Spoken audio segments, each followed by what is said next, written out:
ನನಗಿರುವ ಅಲ್ಪ ಸ್ವಲ್ಪ ಮಾಹಿತಿಗಳ ಪ್ರಕಾರ ಈ ಬದಲಾವಣೆ ಆಗೇ ಆಗತ್ತೆ, ಸ್ವಲ್ಪ ಕಾಲ ತೆಗೆದುಕೊಳ್ಳುತ್ತಿದೆ. ನಂಬರ್ 1, ಒಂದು ವೇಳೆ ಏನಾದರೂ ಸಂಪುಟ ಪುನಾರಚನೆಗೆ ಅನುಮತಿ ಸಿಕ್ಕಿಬಿಟ್ಟರೆ ಅಲ್ಲಿಗೆ ಈ ಬದಲಾವಣೆ ಆಗುವುದಿಲ್ಲ ಎಂಬುದು ನಾನು ಬಹುದಿನಗಳಿಂದ ಮಂಡಿಸುತ್ತಿರುವ ವಾದ. ಇವತ್ತು ಹಾಗಂತ ಮಾತ್ರಕ್ಕೆ ನಾನು ಹೇಳಿದ್ದಲ್ಲ ಸರಿ ಅಂತ ನಾನು ಹೇಳಿಲ್ಲಪ್ಪ. ಆಮೇಲೆ ಇವತ್ತು ಕರ್ನಾಟಕದಲ್ಲಿ ಈ ನಾಯಕತ್ವದ ಬದಲಾವಣೆ ಎಂಬ ಸುದ್ದಿ ಗಜಪ್ರಸವವಾದಂತೆ ಇದೆ. ಸುಮಾರು 2 ವರ್ಷ ಮೊದಲ ದಿನದಿಂದಲೂ ಸಿದ್ದರಾಮಯ್ಯನವರು ಕೆಳಗಿಳಿಯುತ್ತಾರೆ. ಕಾರಣ ಅವರಿಬ್ಬರ ಮಧ್ಯೆ 50-50ರ ಒಪ್ಪಂದವೇರ್ಪಟ್ಟಿತ್ತು ಎಂದು ಆ ದಿನದಲ್ಲಿ ಆಗಿದ್ದ ಮಾತುಕತೆಗಳು. ಅದನ್ನು ಆರಂಭದ ದಿನಗಳಲ್ಲಿ ಸಿದ್ದರಾಮಯ್ಯನವರಾಗಲಿ ಅಥವಾ ಪದೇ ಪದೇ ಅದನ್ನು ಪ್ರಸ್ತಾಪಿಸುತ್ತಿದ್ದಂತಹ DK ಶಿವಕುಮಾರ್ ಆಗಲಿ ಇಲ್ಲ ಎಂದು ಎಲ್ಲೂ ಹೇಳಲೇ ಇಲ್ಲ. ಅದಕ್ಕಿಂತ ಹೆಚ್ಚಿನದಾಗಿ ಈ ಒಪ್ಪಂದ ಇಲ್ಲದಿದ್ದರೆ ಓರಲಿ ಅಂದರೆ 10 ರೂಪಾಯಿ ಸ್ಟ್ಯಾಂಪ್ ಪೇಪರೋ 100 ರೂಪಾಯಿ ಮೇಲೋ ಬರೆದು ಸಬ್ ರಿಜಿಸ್ಟ್ರಾರ್ ಆಫೀಸ್ ಡಿಲ್ಲಿನಲ್ಲಿ ರಿಜಿಸ್ಟರ್ ಮಾಡಿದ್ದಾರೆ ಅಂತ ನಾನು ಹೇಳಿಲ್ಲ. ಇದು ಇಲ್ಲದಿದ್ದರೆ high command should have interfered and which rubbish ಒಪ್ಪಂದ ನೀವು ಮಾತಾಡ್ತಿರೋದು ಅಂತ ಕೇಳಬೇಕಾಗಿತ್ತು. ಬಹುಜನರು ಇವತ್ತು ರಾಜಸ್ಥಾನವನ್ನು ಪಾಸಿಬಲ್ ಆ ಮಾಡೆಲನ್ನು ಹೋದರೂ ನೋ, ರಾಜಸ್ಥಾನದಲ್ಲಿ ಅಶೋಕ್ ಗೆಹ್ಲೋಟ್ ನಾ ಬಿಟ್ಕೊಡ್ತೀನಿ ಅಂತ ಹೇಳಿರಲಿಲ್ಲ. ಎರಡನೇದು, ರಾಜಸ್ಥಾನದಲ್ಲಿ ಅಶೋಕ್ ಗೆಹ್ಲೋಟ್ ಸಚಿನ್ ಪೈಲಟ್ ಮಾಡಿದ ಮೂರ್ಖತನದ ಪರಿಣಾಮ ತನ್ನ ನಂಬರ್ಗಳನ್ನು ಸಚಿನ್ ಪೈಲಟ್ ತಾನೇ ಎಕ್ಸ್ಪೋಸ್ ಮಾಡ್ಕೊಂಡು ತನ್ನ ಹತ್ರ ನಂಬರ್ ಇಲ್ಲ ಅಂತ ಸಿಗಾಕೊಂಡ್ಬಿಟ್ರು. ಇಲ್ಲಿ ಹಾಗಲ್ಲ ಪರಿಸ್ಥಿತಿ. ಹಾಗಾಗಿ ಈ ಒಪ್ಪಂದ ಇದೆ ಎಂಬುದೇ ನನ್ನ ದೃಢ ನಂಬಿಕೆ ಇತ್ತು ಓರಲಿ. ಬಹುಶಃ ಈಗ ಆ ಒಪ್ಪಂದವನ್ನು ಜಾರಿಗೆ ಮಾಡಲೇಬೇಕಾದಂಥ ಅನಿವಾರ್ಯ ಸ್ಥಿತಿಗೆ ಹೈಕಮಾಂಡ್ ಬಂದಿದೆ. ಇದನ್ನೇ ಪಬ್ಲಿಕ್ TV ಹೇಳ್ತಾ ಇದ್ದಿದ್ದು. DK ಶಿವಕುಮಾರರ ಋಣಭಾರದಿಂದ ಅಷ್ಟು ಸುಲಭವಾಗಿ ಹೈಕಮಾಂಡ್ ಎಸ್ಕೇಪ್ ಆಗೋಕ್ಕಾಗಲ್ಲ. ಸಿದ್ದರಾಮಯ್ಯನವರೇ ಮಾತು ಕೊಟ್ಟುಬಿಟ್ಟಿರುವುದರಿಂದ ಇದು ಒಂದು ದಿನ ಅಲ್ಲ, ಒಂದು ದಿನ ಕತ್ತಿಗೆ ಮೇಲೆ ಬರೋದೇ ಇದು ಅಂತ. ಅಫ್ಕೋರ್ಸ್ ಸಿದ್ದರಾಮಯ್ಯನವರ ಫಾಲೋಯರ್ಸ್ಗೆ ಅದು ಪಥ್ಯವೂ ಆಗಲಿಲ್ಲ, ಸಹ್ಯವೂ ಆಗಲಿಲ್ಲ, ಇಷ್ಟವೂ ಆಗಲಿಲ್ಲ. ಕಾರಣ ಅವರವರ ಬೇಳೆಗಳನ್ನು ಬೇಯಿಸಿಕೊಳ್ಳುವುದಕ್ಕೆ. ಹಾಗಾಗಿ ಇಲ್ಲದ ಕತೆಗಳನ್ನು ಹೆಣೆಯುತ್ತಿದ್ದರು, ಎಲ್ಲ ಮಾಡ್ತಿದ್ರು. ಈಗ ಬಂದಿರುವ ಮಾಹಿತಿಗಳ ಪ್ರಕಾರ ಸಿದ್ದರಾಮಯ್ಯನವರಿಗೆ ಸ್ಪಷ್ಟ ಸಂದೇಶ ರವಾನೆಯಾಗಿದೆ, ನೀವು ಬಿಟ್ಟು ಕೊಡಬೇಕಾದೀತು ಅನ್ನೋದು. The question is how, when, ಅಷ್ಟೇ ಕ್ವಶ್ಚನ್ ಅಂತ ಕಾಣಿಸ್ತಿದೆ ಮೇಲೆ.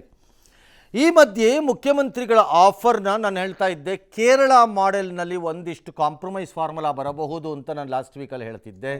ಆದರೆ ಈಗ ಹೇಳ್ತಿದ್ದಾರೆ ಅದರ ಜೊತೆಗೆ, ನಾನು ರಿಪೀಟ್ ಮಾಡ್ತಾ ಇದ್ದೀನಿ, ಅದರ ಜೊತೆಗೆ ಅವರಿಗೆ ರಾಜ್ಯಸಭಾ ಆಫರ್ನ ಇಟ್ಟಂಗೆ ಕಾಣಿಸ್ತಾ ಇದೆ.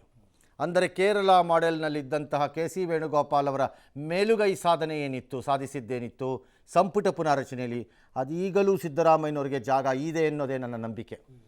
ಅಂದರೆ ಈಗಲೂ ಸಿದ್ದರಾಮಯ್ಯನವರಿಗೆ ಮೇಲುಗೈ ಇರಬಹುದು ಸಂಪುಟ ಪುನಾರಚನೆಯಲ್ಲಿ ಮತ್ತು ಪ್ರದೇಶ ಕಾಂಗ್ರೆಸ್ ಅಧ್ಯಕ್ಷರ ಆಯ್ಕೆ ವಿಚಾರದಲ್ಲಿ. ಚೀಫ್ ಮಿನಿಸ್ಟರ್ ಶಿವಕುಮಾರ್ ಅವರಿಗೆ ಮುಖ್ಯಮಂತ್ರಿ ಪದವಿನೂ ಸಿಕ್ಕತ್ತೆ, ಒಂದು 4 ಜನ ಅವ್ರ ಕಡೆಯವ್ರಿಗೆ ಸಿಕ್ಕತ್ತೆ, ಮಂತ್ರಿಗೆ ಅಂತಲ್ಲ, ಜಾಸ್ತಿ ಅಂತಲ್ಲ. ಆದರೆ ಶಿವಕುಮಾರ್ ನನಗೆ ಹೀಗೆ ಬೇಕು, ಹೀಗೆ ಆಗಬೇಕು, ಹೀಗೆ ನಡೆಯಬೇಕು, KPCC ಅಧ್ಯಕ್ಷನೂ ನಾನೇ, DCM ನಾನೇ, ಸೆಕೆಂಡ್ DCM ಬರೋಂಗಿಲ್ಲ, ನನಗಿದ್ದೇ ಮಿನಿಸ್ಟ್ರಿ ಬೇಕು ಅಂತ ಹಿಡಿದಿದ್ರಲ್ಲ ಅವತ್ತು ಉಡದಂತೆ ಹಠವನ್ನು. ಆ ಪರಿಸ್ಥಿತಿಯಲ್ಲಿ DK ಸಾಹೇಬ ಇಲ್ಲ ಇವತ್ತು ಅಂತ ನನ್ನ ವಾದ. DK ಹ್ಯಾಸ್ ಬಿಕಮ್ ವೀಕಂಡ್ ನಾವು. DK has become more easily manageable man ಆಗಿರೋದ್ರಿಂದ ಈಗ ತಕ್ಷಣಕ್ಕೆ DKಗೆ ಬೇಕಾಗಿರೋದು ಇಷ್ಟೇ, ನೀನು CM ಎಂದ ಕೂಡಲೇ ವಿಮಾನ ಹತ್ತಿ ಬೆಂಗಳೂರಿಗೆ ಬಂದು ಡೇಟ್ ನೋಡೋಕೆ ಹೋಗ್ಬಿಡ್ತಾರೆ ಯಾರ್ದೋ ಒಬ್ಬರದು ಜ್ಯೋತಿಷಿ ಮನೆಗೆ, ಯಾವನನ್ನು ಏನಾರು ಹೋಗಿ ಇನ್ನು ಮುಂದಕ್ಕೆ ಅಂತ. ಯಾಕಂದರೆ 2 ಕಾರಣಕ್ಕೆ, ಒಂದು ತನ್ನ ಜೀವನದ ಆಸೆ ಮುಗಿಯತ್ತೆ, ಎರಡನೇದು ಆದಮೇಲೆ ಹೆಂಗೆ ಆಟ ಆಡಿಸ್ಬೇಕು ಅನ್ನೋದು ನನಗೆ ಗೊತ್ತಿದೆ ಅಂತ ಅವ್ರಿಗೆ ಅರಿವಿದೆ ಅಂತ ಕಾಣುತ್ತೆ. ಮತ್ತು ಇದೇ, do not underestimate DK because he has the capacity to do it. ಇಷ್ಟು ಮಾತ್ರ ಹೇಳಬಲ್ಲೆ ನಾನು.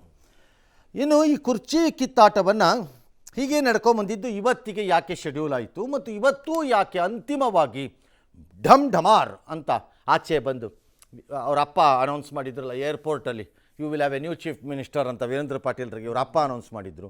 ಹಾಗೆ ಈಗ ಮಗ you will have a new chief minister ಹಾ ಅಂದ್ಬಿಟ್ಟು ಹೋಗ್ಬಿಡ್ಬೋದಾಗಿದ್ದು ಬೇಕಾರೆ, ಅಂತ ಮಾಡಲಿಲ್ಲ. ಯಾಕಂತೆ ಅಂತ ನನ್ನ ಕುತೂಹಲದ ಪ್ರಶ್ನೆ. ನನ್ನ ಕೆಲವು ಹಾಗೇ ಸುದ್ದಿಗಳನ್ನು ಹಬ್ಬಿಸಿ ಬಿಡುತ್ತಾ ಓಡಾಡುವ ಬಾತ್ಮೀದಾರರಿಗೆ, ಈ ಬಾತ್ಮೀದಾರರು ನನಗೆ ಹೇಳ್ತಾರೆ, ಅಯ್ಯೋ ಹಾಗಲ್ಲ, ರಾಹುಲ್ ಗಾಂಧಿಗೆ he does not want to hurt ಸಿದ್ದರಾಮಯ್ಯನವರಿಗೆ ಮನಸ್ಸಿಗೆ ಘಾಸಿ ಮಾಡುವ ರೀತಿಯಲ್ಲಿ ಏನನ್ನೂ ಮಾಡೋಕ್ಕೆ ಅವರು ತಯಾರಿ ಇಲ್ಲ. ಹಾಗಾಗಿ ಬಹಳ ಕೇರ್ಫುಲಿ ಕಮ್ಯುನಿಕೇಟ್ ಮಾಡೋಕ್ಕೆ ಟ್ರೈ ಮಾಡ್ತಿದ್ದಾರೆ, ನಂಬರ್ 1. ನಂಬರ್ 2, ಕೆಲವು ಕಂಪನಿಗಳಲ್ಲಿ ಗ್ರೇಸ್ಫುಲ್ ಎಕ್ಸಿಟ್ ಅಂತ ಕರೀತಾರೆ. ಅಂದರೆ ಅವರು ಹೋಗ್ತಾ ಇದ್ರೂ ಅದು ಬಹಳ ಗೌರವದಿಂದ ಹೊರಕ್ಕೆ ಹೋಗುತ್ತಿರುವ ರೀತಿ, ಹಾಗೆ ಆ ರೀತಿ ಆಗಬೇಕು ಅನ್ನೋದು ಅವರ ಬಯಕೆ. ಹಾಗಾಗಿ ಎಲ್ಲವನ್ನು ಸುಸೂತ್ರವಾಗಿ ಬೆಣ್ಣೆಯಲ್ಲಿ ಕೂದಲನ್ನು ತೆಗೆದ ರೀತಿಯಲ್ಲಿ ಆಗಬೇಕು ಎಂಬ ಬಯಕೆಗೋಸ್ಕರ ಈ ತಡವೆಲ್ಲ ಆಗುತ್ತಿರುವುದು. ಇಲ್ಲದೆ ಹೋಗಿದ್ದಾದ್ರೆ ಸಕಿಮ್ ಅಂತ ಹೇಳಿದಂಗೆ ಇಲ್ಲೂ ಹೇಳಿಬಿಡುತ್ತಿದ್ದರು.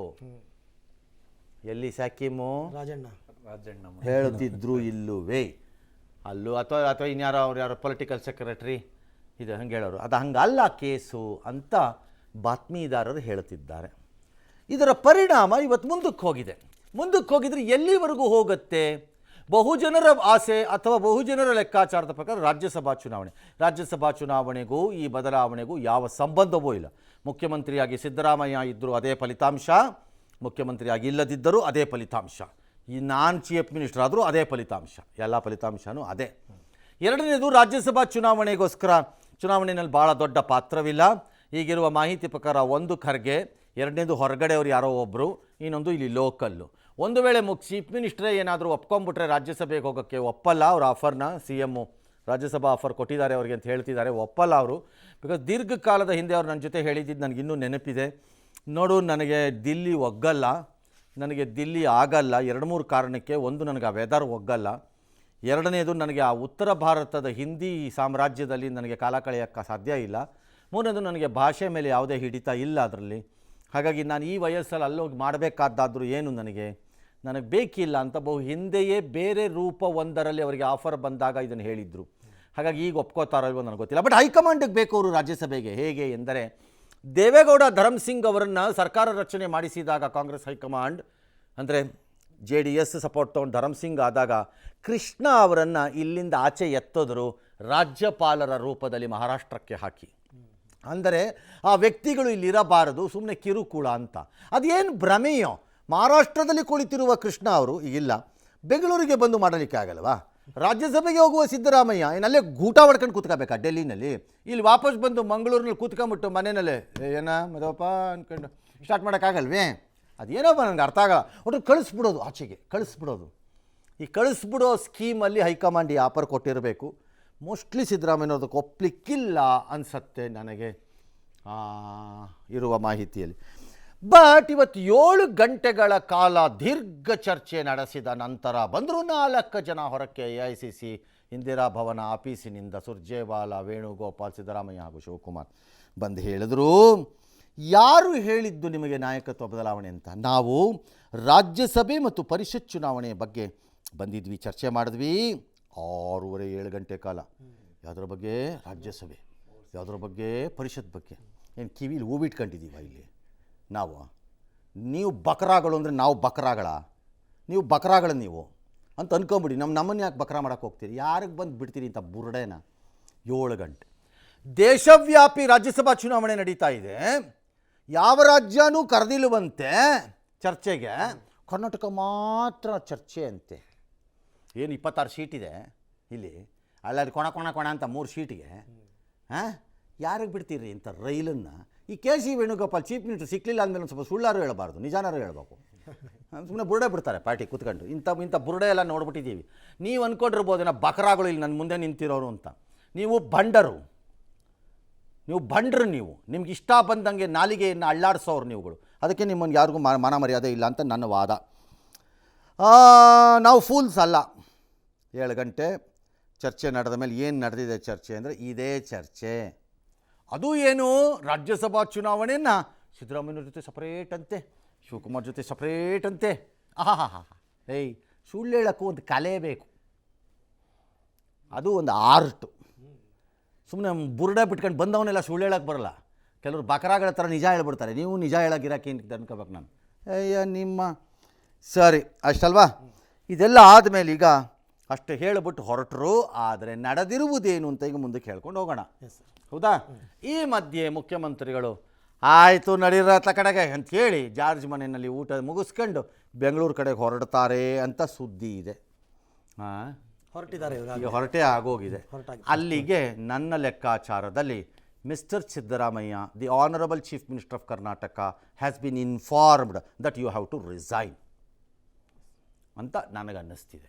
ಸರ್ ಅವರು ಪದೇ ಪದೇ ಒಂದು ಮಾತು ಹೇಳ್ತಾ ಇದ್ರು, ಅಂದರೆ ನಾವು ಕೇಳಿದಾಗಲೆಲ್ಲ ಹೈಕಮಾಂಡ್ ಕರೀಲಿ. ಯಾವಾಗ ಸಿದ್ದರಾಮಯ್ಯನವರು ಬಿಟ್ಕೊಡಕ್ಕೆ ಈಗ ಅವ್ರಿಗೆ ಮನಸ್ಸಿಗೆ ಬೇಜಾರಾಗಿರ್ಬೋದು, ಆಗಬಹುದು, ಅಥವಾ ಅವರ ಸುತ್ತಲೂ ಇರೋರು ಅದು ಬೇಡ ಅಂತ ಅವಕಾಶ ಇಲ್ದಂಗೆ ಮಾಡ್ತಾ ಇಲ್ಲದೆ ಇರಬಹುದು. ಅದಕ್ಕೆ ವಿವಿಧ ರೀತಿಯ ಬಣ್ಣಗಳನ್ನು OBC ಕ್ರಾಂತಿ ಅಂತನೋ ಇನ್ನೇನು ಬಿದೋಗ್ಬಿಡುತ್ತೆ ಈ ರಾಜ್ಯ ಅಂತನೋ, ಏನೂ ಆಗಲ್ಲ. ಅವೆಲ್ಲ ಸುಮ್ಮನೆ ಬಿಡ್ತಾರೆ ರೈಲ್ನ, ಅವೆಲ್ಲ ಆಗಲ್ಲ. ಹಾಗೆ ಅದು ಒಂದು ಸಿದ್ದರಾಮಯ್ಯನವ್ರದ್ದು ನೀವು ಅಪ್ರಿಷಿಯೇಟ್ ಮಾಡಬೇಕು.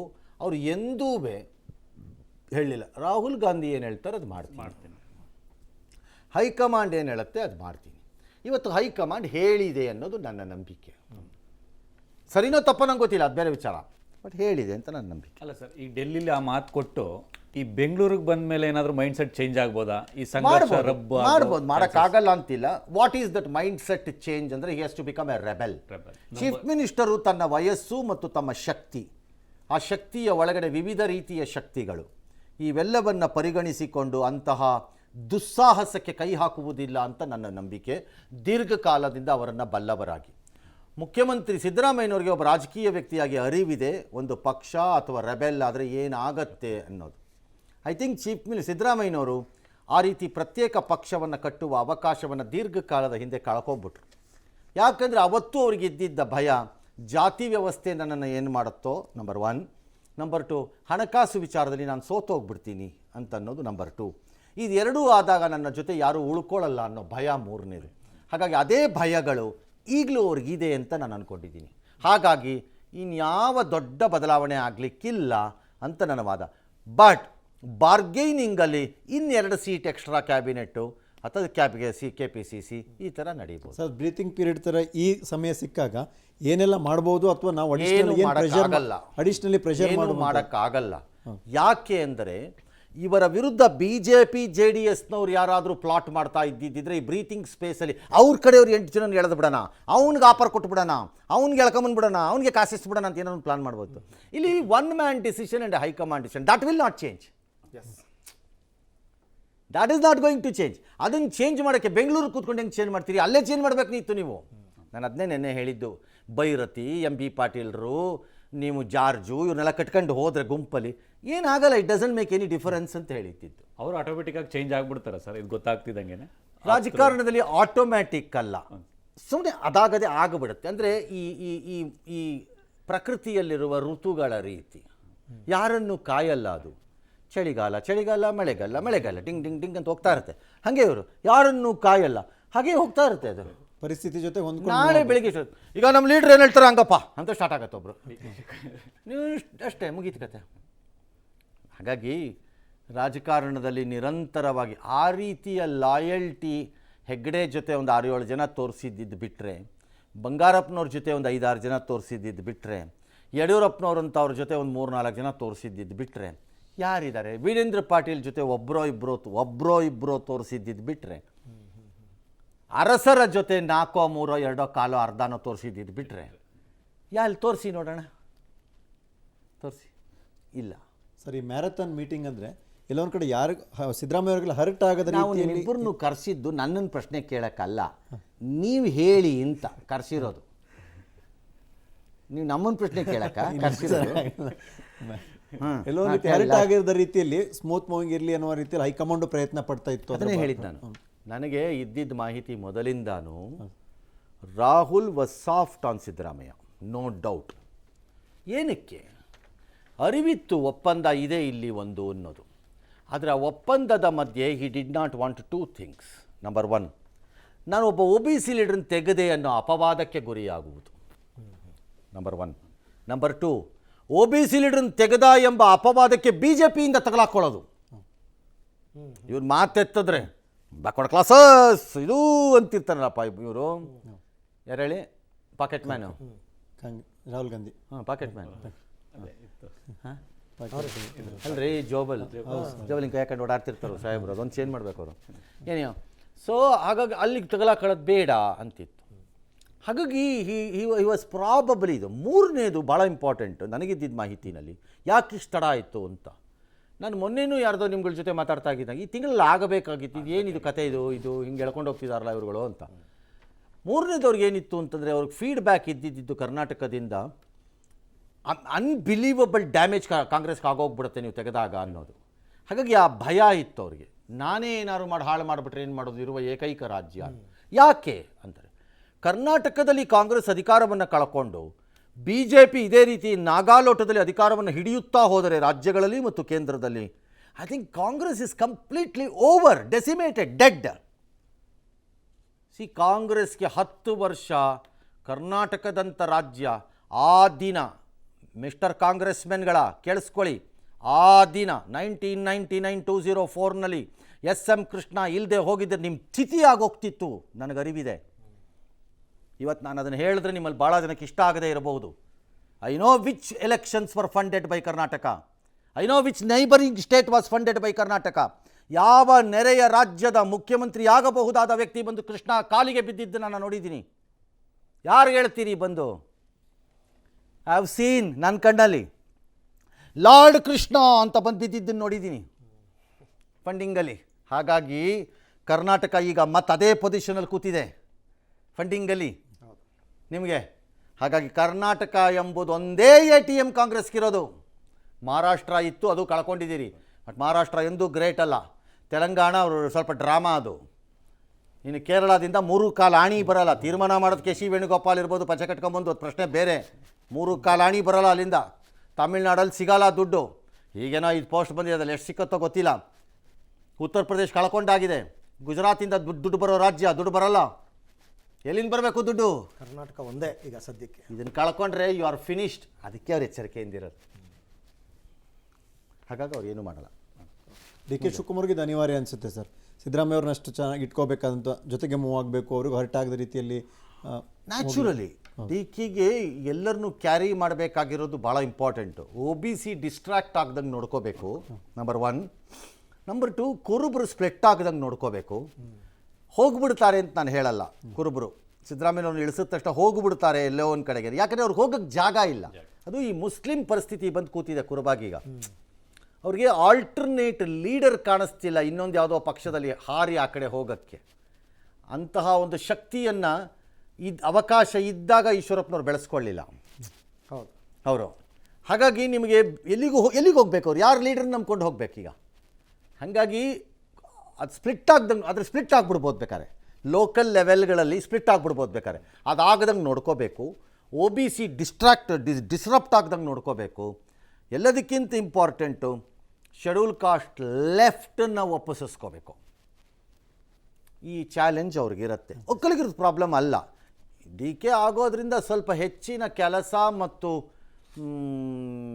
ಕೆಲಸ ಬರುತ್ತೆ ಅನ್ನೋದಾದರೆ JDS will have to fight harder. ಈಗ ಇದಾದರೆ ಸರ್ ಪದೇ ಪದೇ ಈ ದಲಿತ ಕಾರ್ಡ್ನ ಪ್ಲೇ ಮಾಡ್ತಾ ಇದ್ರು, ಥರ್ಡ್ ಪಾರ್ಟಿ ಬಂದ್ಬಿಡ್ತಾರೆ ಇವ್ರ ನಡುವೆ ಅಂತಲೂ ಕೂಡ ಹೇಳ್ತಾ ಇದ್ರು. ನೀವು ನೆನ್ನೆನೂ ಕೂಡ ಹೇಳ್ತಾ ಇದ್ರಿ ಪರಮೇಶ್ವರ್ಗೆ ಆ ಅವಕಾಶ ಈಗ ಸರಿಯಾದ ಸಮಯ ಅಲ್ಲ, ಅದು ಹೋಗ್ಬಿಟ್ಟಿದೆ ಅನ್ನೋ ಮಾತುಗಳನ್ನು ಕೂಡ ಹೇಳ್ತಾ ಇದ್ರಿ.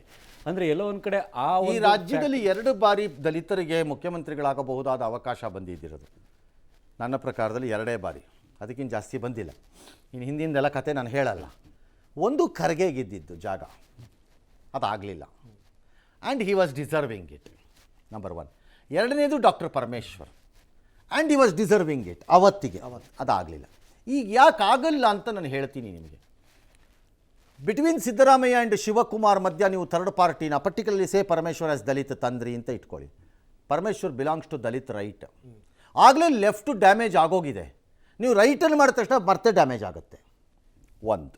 ನಂಬರ್ 2, ಈ ಬಾರಿ ಲಿಂಗಾಯತರು ಕಳೆದ ಬಾರಿ ನಿಂತಂಗೆ ಕಾಂಗ್ರೆಸ್ ಜೊತೆ ನಿಲ್ಲೋ ಲಕ್ಷಣಗಳು ಕಡಿಮೆ. ನಿಲ್ಲದೇ ಇಲ್ಲ ಅಂತ ನಾನು ಹೇಳಲ್ಲ, ಕಡಿಮೆ. They will consolidate further more because ಆ ಪಾರ್ಟಿನಲ್ಲಿ ಆಗಬಹುದಾದ ಬದಲಾವಣೆಗಳಿಂದ. ನಂಬರ್ 3, ಒಕ್ಕಲಿಗರು ಶಿವಕುಮಾರ್ ಕೊಡಲಿಲ್ಲ ಅಂತ ಕೋಪ ಮಾಡ್ಕೊಂಡು ಎಲ್ಲಿ ಕಡೆಗೆ ಹೋಗಬೇಕು? ಆಬ್ವಿಯಸ್ ಆಲ್ಟರ್ನೇಟ್ ಪಾರ್ಟಿ ಅವ್ರ ಹತ್ರ ಇದೆ. ಕುರುಬರ ಥರ ಅಲ್ಲ, ಒಕ್ಕಲಿಗರಿಗೆ ಆಲ್ಟರ್ನೇಟ್ ಇದೆ ಅವ್ರ ಹತ್ರ ಕೈಯಲ್ಲಿ, ಅದು ಹೋಯ್ತು. ಶೆಡ್ಯೂಲ್ ಕಾಸ್ಟ್ ಲೆಫ್ಟ್ ಕೋಪ ಮಾಡ್ಕೊಂಡ್ಬಿಡ್ಬೋದು. ಇಷ್ಟೆಲ್ಲ ಆದಮೇಲೂ ನೀವು ಇದು ಮಾಡಿದ್ದೀರಿ ಅಂತಂತ. ಹಾಗಾಗಿ ಎಲ್ಲ ಕಡೆಯಿಂದ ಡ್ಯಾಮೇಜಲ್ಲಿ ಕಾಣಿಸ್ತಾ ಇತ್ತು ಅಲ್ಲಿ. ನನಗೆ ಕಾಣಿಸ್ತಿತ್ತು. I don't know well Congress will see it. Congress ನೋಡ್ತಾರೋ ಬಿಡ್ತಾರೋ ನಂಗೆ ಗೊತ್ತಿಲ್ಲ. ಕಾಂಗ್ರೆಸ್ 132ರಲ್ಲಿ ಸೋಲ್ಬೇಕಾಗಿರೋದು, ಎಲ್ಲ ಹಳೆ ಸೀಟು ಗೆದ್ದು ಸೋಲ್ಬೇಕಾಗಿರೋದು ಜಸ್ಟ್ 20 ಸೀಟ್ ಅಷ್ಟೇ, ಜಾಸ್ತಿ ಬೇಡ. 130 ದೊಡ್ಡ ಸಂಖ್ಯೆ ಕಾಣುತ್ತೆ ನಿಮಗೆ. 20 ಸೋತ್ರೆ ಅವರ ಒಳಗಡೆ ಇರೋ ಆ ಟೊಳ್ಳಿಂತನ ಕಾಣಿಸ್ಬಿಡುತ್ತೆ ನಿಮಗೆ ಆ ಟಕಂತ. ಹಾಗಾಗಿ ನೀವು ಹೇಳ್ದಂಗೆ ಪರಮೇಶ್ವರದ್ದು ಅವಕಾಶ ತಪ್ಪಿ ಹೋಗಿದೆ, ಈಗಲ್ಲ ಅದರದ್ದು ಸಮಯ. ಒಂದು